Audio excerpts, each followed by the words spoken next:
Okay, Mark Rogers TV getting you set for signing day in less than 2 weeks. Talking some Arkansas football with Chad Neipling from Fox Sports Arkansas. Chad, hey, it's been a while, man. Yeah, brother, it has been, and I'm glad to get back on and talk with you. It's been a long time, Mark. We've been, we've been so busy, both of us, in our ventures that, man, it's a pleasure anytime I get to talk to you.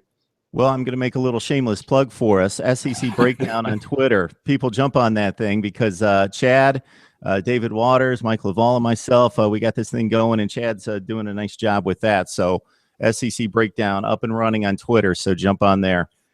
Let's talk about the Hogs class because, man, this football program intrigues me, especially when Bret Bielema took over in regards to trying to wrestle against the big boys in the SEC Western Division and really laying it out there. So what do they have at this point in regards to firm commitments that you feel good about and we can talk about and see become impact players pretty soon? Yeah, I think if you go down the line right now and you start looking at hard commits, they have 15 in this class so far. They've got plenty of room for more. They probably won't max out their limit this season as far as recruiting is concerned. The biggest, probably some of your bigger concerns for this class will be filling the linebacker position and, of course, getting a couple more offensive lineman commits to join, with Einrich, who is a four-star offensive guard out of Urbandale, Iowa, a guy that has been to several different all-star events here in the last year or so, a guy that is probably going to be able to help fill in on that left side. We know that Arkansas lost Tretola. They've lost Denver Kirkland early to the draft. Tretola graduated.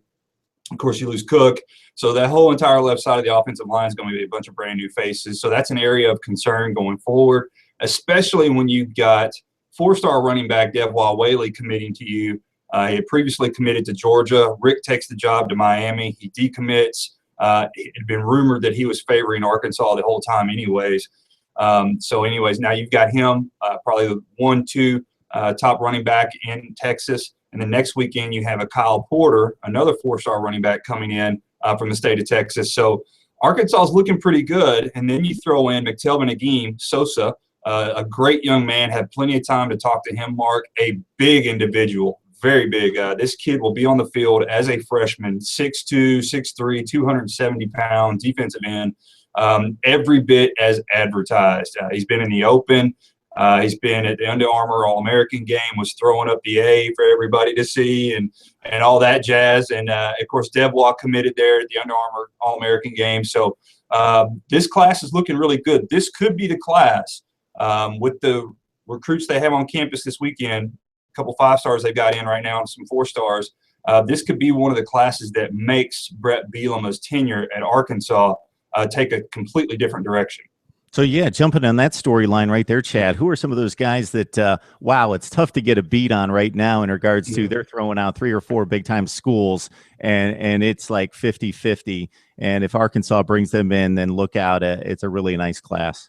Yeah, you look at a guy like Brandon Jones, safety out of Nacogdoches, Texas. This guy's rated as a 4-star on 247, but other composites have him as a 5-star, so he's more of a legit 5-star. A&M and Texas are in on this guy. He is a Texas guy, so a lot of people think that he's going to favor one of those two schools. That being said, he does have an official next weekend with Baylor.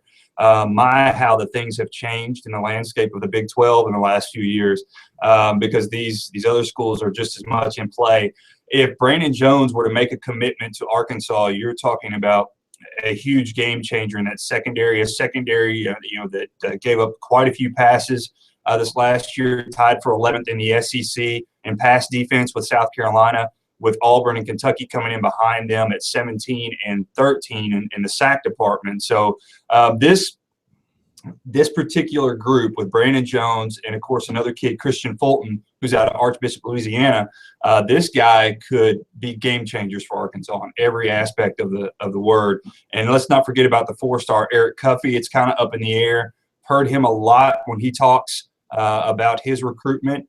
He's big on some other schools like Georgia and things of that nature. So we'll see. The biggest one is going to be if Christian Fulton, when he goes to visit Florida next weekend, how he still feels about the Razorbacks after being there this weekend. All right, Chad. When you look at this personnel, you know this roster through and through. What are those positions you think are really hurting at this point? And does it seem like Bielema's targeting those positions? Is it obvious, or is it pretty much spread across the board?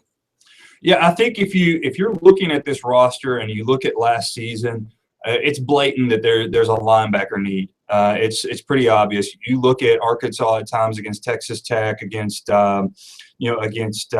Toledo, against pass-heavy teams. Even at Auburn at times, the post routes over the middle, they just gave them up all day. And a lot of that had to do with the fact that they had great rushing linebackers, but had very little to do with passing type of linebackers that can cover for you. They had a lot of guys that could get in there between the gaps, but when it came to defending the pass, it just wasn't there. And I think there was just some disconnect between that secondary and linebacking position a lot of times. So that's an area that even as the season went along and they had injuries with Josh Williams and guys started to get hurt. You brought in a freshman, Dre Greenlaw, who racked up 100-plus tackles this last season as a freshman, became an SEC All-American freshman, or all-freshman, sorry, in the conference. You've got to get some depth there. That's an area in the linebacking position that's really, really hurting for them. So they're out right now this weekend. You've got, Giovanni LaFrance, who is a kid out of St. Augustine, which is in New Orleans. He's a 3-star linebacker, big kid, a guy that's in that 240, 250 range, 6 foot plus, a guy that can come in and hopefully make things happen for you. You turn around and you got Dijon Harris, who's a 3-star as well, who's out of Moreo, Louisiana, that's in. So you're kind of hoping you get one of those guys. Then you kind of turn a little bit, and then there's Calvin Bundage, who's a 3-star outside linebacker out of Edmonton, Oklahoma. He's considered to be one of the better linebackers in Oklahoma out of this class in 2016. And there's a thought that they can really get him. So a couple 3-stars on the linebacking position that they're trying to hone in on. And, of course, offensive linemen. They need to finish this class with at least 4 offensive linemen committed strong. Chad Neipling joining us from Fox Sports Arkansas. Chad, when I think Arkansas football and Arkansas recruiting, I think of a very rich, proud tradition, but it's difficult to stay at home and compete with the other teams in the SEC. LSU can stay at home. Alabama, of course, they don't. They go out and get other 5- and 4-star recruits, but they can stay at home and do pretty well. What's the state of Arkansas high school football? I hear Oklahoma mentioned, Texas, Florida, a lot of other states. How is high school football in state? In state, it's really, you're probably going to do a little bit better on, if you're looking for a guy who can pass, like a Ty Story, who's a quarterback that committed here, a couple of seasons ago. You've got, and there's huge potential for him. You look at, some running backs, some skill positions. A lot of airing the ball out at times in Arkansas. There's not a lot of depth at linebacker. There's not a lot of depth necessarily at your defensive skill positions in Arkansas. You're going to find great tight ends here because of the fact that there are a lot of spread type offenses in high school here. So you'll find some great offensive players, but you'll get some defensive line guys. You've got a guy, Star City, Austin Capps, who's a 4-star defensive lineman, 6'3.5", 310 pounds. So you'll get some defensive linemen that'll come up every now and again. You'll get some athletes like a TJ Hammonds out of Joe T. Robinson in Little Rock who will possibly play kind of a hybrid running back wide receiver position, extremely athletic, Mark. This guy could be a game changer on the field. I think he's underrated at a 5-star. So you'll get those type of guys, but it's rare that you get the linebackers out of the state of Arkansas, and it's rare that you get any type of major playmaker in that secondary out of Arkansas. All right, Chad, I'm a whole lot smarter than I was 10 minutes ago. Good stuff. Chad Neipling, Fox Sports Arkansas. Man, I'm glad I could track you down. Hey, brother, I appreciate being on anytime I can.